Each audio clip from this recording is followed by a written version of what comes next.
Hey everyone, Kate with Antique Book Collective, and today I'm getting to you guys with a little bit of an update, little bit of a refresher, little bit of an overview of some things that I've been talking about a whole lot in my channel. So in this video, this is going to be talking about how I turned $1,000 into $25,000. So this, I know it sounds lofty, I know it sounds almost impossible, but it is something I actually can do consistently. In fact, $25,000 is actually quite conservative for what I end up doing in my business. What I'm used to is actually more along the lines of turning $1,000 into $75,000. However, if you guys have been watching my channel for a little bit, you know that I've pivoted recently into lower end books. That way I can sort of weather the recession or depression, whatever is happening, a little bit easier. So that being said, I'm not going to be promising $75,000 to anyone whatsoever on what they might be able to make, and that is simply because of how I've had to pivot. I've had to pivot because of economic conditions, and as such, I expect a lot of other people have to as well.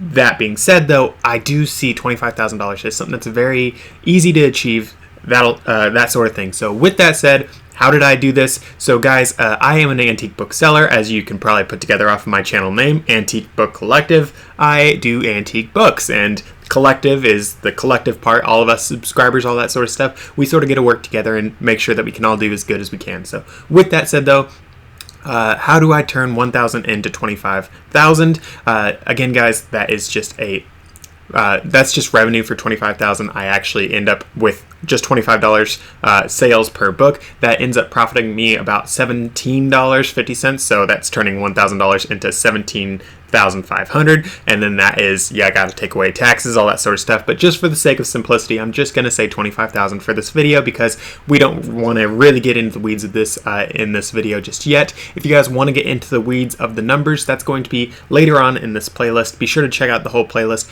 because I think it is something that's very important for people to sort of conceptualize. Is not just the lofty goals of, oh, you might make this much money, but also you want to know the numbers. That way you can know what goals you sort of want to hit, what sales figures you need to hit in order to hit that, say, $25,000 off of your $1,000 investment. So with all that said though, guys, I like to buy my books. My books are usually antique books. However, I don't just sell antique books. I do try to stick to at least $25 per book. However, in this recent sale, the sale that I'm making this entire video about, which is an estate sale that I went to, bought a bunch of books, which I've been selling off, what I am going over on this one, these books, a lot of them are lower than the floor of $25 that I try to hit. That is because of some egregious reasons, which I'll get into later on. But long story short, guys, $1,000 is what I spent. That $1,000 bought me about 1,000 books,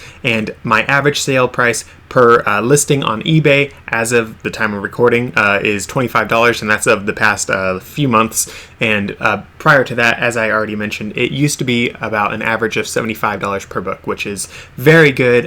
Because I sell antique books, a lot of antique books are collectible. A lot of them are incredibly rare. In fact, just over there I have one book that, as far as I know, it's the last book of this particular book in the entire world. This one book was written in 1700s, and I actually had to go up onto the internet, look around, couldn't find anything. So I actually put in a little entry on Wikipedia and be like, hey, so this book exists, because they do have stuff about the author and the other books he wrote, but they didn't have anything about this particular book. So that's something that you sort of do when you sell antique books. You will find books that very well could be the last one of that kind in the world. So with that said, sometimes those demand really good premiums. Other times they're only worth a couple dozen bucks or maybe $100 or something like that. Other times they can be worth thousands of dollars. The best book I've ever had was worth $30K. I didn't sell it for $30K. I don't remember exactly what I sold it for, but that is the sort of return that you can see on your investment potentially. Of course, not guaranteed, but it is something that you can see.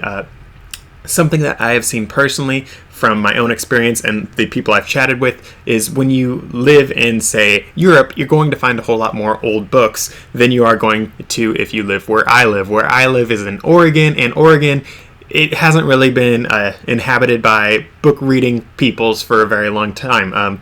It hasn't been colonized by Western civilization for very long at all in the grand scheme of things. Oregon itself was made a state in the 1800s, and most of the books that I find here, 1800s is usually the oldest that I normally get. Sometimes I do get older books. I have had three, well, technically 5 books that are from the 1700s. 3 of them were a set.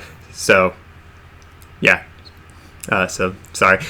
So I have had some that were a set, which is a pretty cool set of books. They were Encyclopedia Britannica. And then the other 2 books, one's 1771, the other one is one of them is 1751, I want to say, and the other one is 1744. So lots of older books as well. But since I live in Oregon, I don't find a whole lot of really old books. So if you guys want to keep on hearing about all these different things, be sure to subscribe. Be sure to check out the rest of the playlist. I will be going over this very soon. I just wanted to do this as sort of an introductory video to draw you guys in so you guys can sort of dip your toes in the water of what antique books can end up getting you. So with that said, be sure to check out the other videos in the playlist. That's going to be in your top left corner. Be sure to subscribe. That's going to be right there. And I will see you guys in the next one.